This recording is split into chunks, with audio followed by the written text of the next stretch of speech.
तो आप इसके आगे ना ही जाएं तो बेहतर होगा। और यहाँ पे मुझे भी डर लग रहा है, ऐसा नहीं है, डर मुझे भी लग रहा है। और ये देख सकते पूरा ये जंगल है, यहाँ पे पूरा ये जंगल है।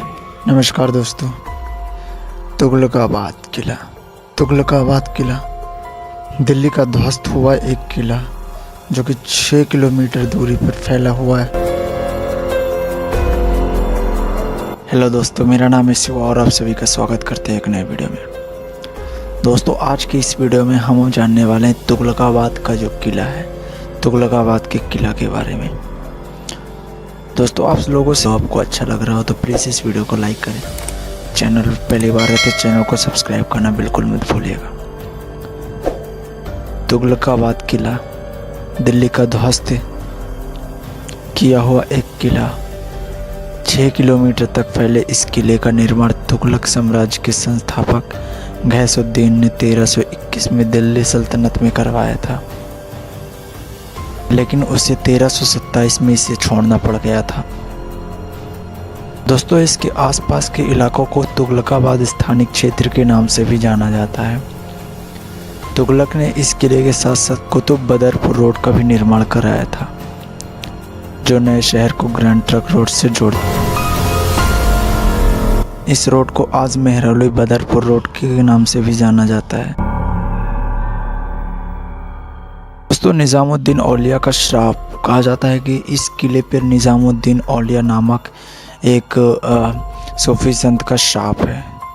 गयासुद्दीन को एक उदार शासक के रूप में जाना जाता था, जबकि वह अपने सपने में दिखने वाले किले के बारे में कुछ ज़्यादा ही उत्साही हुआ करता था। इस किले के चलते उसने एक हुक्म जारी किया कि दिल्ली के सारे मजदूर उसी के किले में काम करेंगे। इससे सूफी संत निजामुद्दीन औलिया काफ़ी ज़्यादा क्रोधित हो गया था उस टाइम, क्योंकि गयासुद्दीन के इस हुक्म के बाद औलिया के कुएं का निर्माण रुक गया था। इसके बाद संत ने अभिशाप का उच्चारण किया, जिसका असर इतिहास से लेकर आज भी है कि लोग यही रहेंगे और यहाँ केवल गुज्जर राज करेंगे, ऐसा कहा जाता है। दोस्तों, कहा जाता है कि इसके बाद जब सल्तनत का पतन हुआ तब गुज्जर ने ही इस किले पर कब्जा किया था और आज भी तुगलकाबाद गांव किले में ही बसा हुआ है। इसके बाद एक और संत हुनुज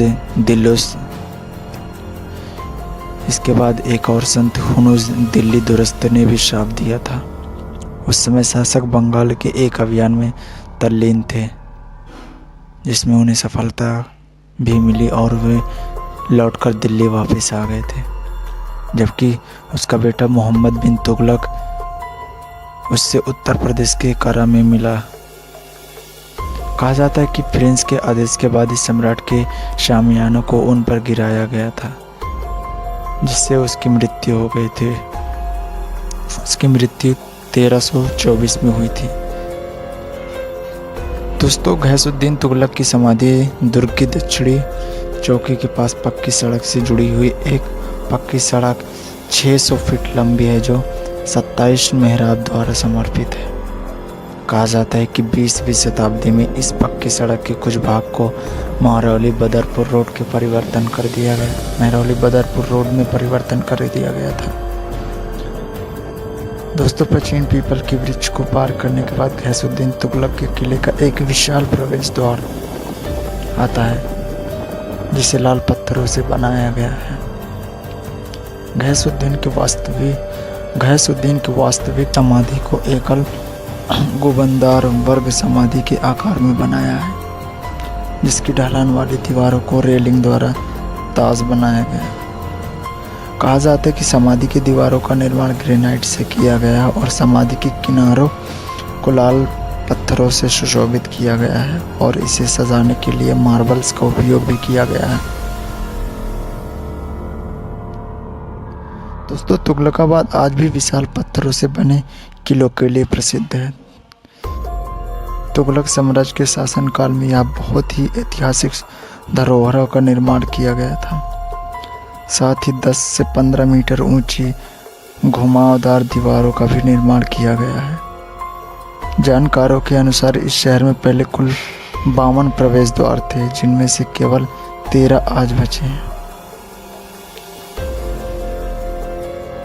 इस सुंदर और मनमोहक शहर में आज केवल 7 वर्ष जल टैंक बचे हुए हैं।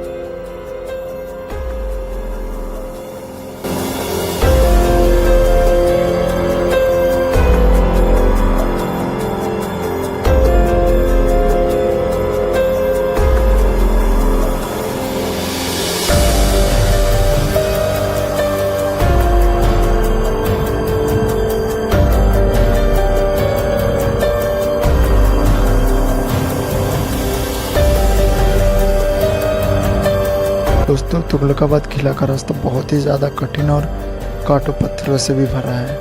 बहुत से ऐसे रास्ते हैं, हालांकि अब बहुत ज़्यादा परिवर्तन हो गया है। अब आपको पक्की सड़कें मिल जाएंगी। यात्रा के लिए आपको मैं बता दूं कि आपके पास पानी और नाश्ते की व्यवस्था रहना चाहिए।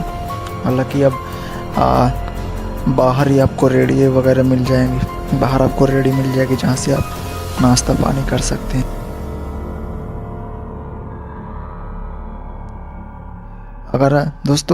अगर आप गर्मियों के मौसम में तुगलकाबाद किले की मुलाकात कर रहे हैं तो साथ में सनग्लासेस, चश्मा और टोपी के साथ साथ पीने का पानी बोतल भी ज़रूर रखें। दोस्तों, बंदर ज़्यादा होने के कारण आपको अपने सामान को बंदरों से बचाना भी चाहिए। दोस्तों, यहाँ पे बहुत सारे बंदर हैं, तो अपने सामानों को और छोटे बच्चों को। दोस्तों, मैं आपको और जानकारी दे दूँ को आपको बहुत अच्छे से ख्याल रखना चाहिए, क्योंकि यहाँ किला एक बड़े क्षेत्र में फैला हुआ, तकरीबन 6 किलोमीटर के दायरे में फैला हुआ।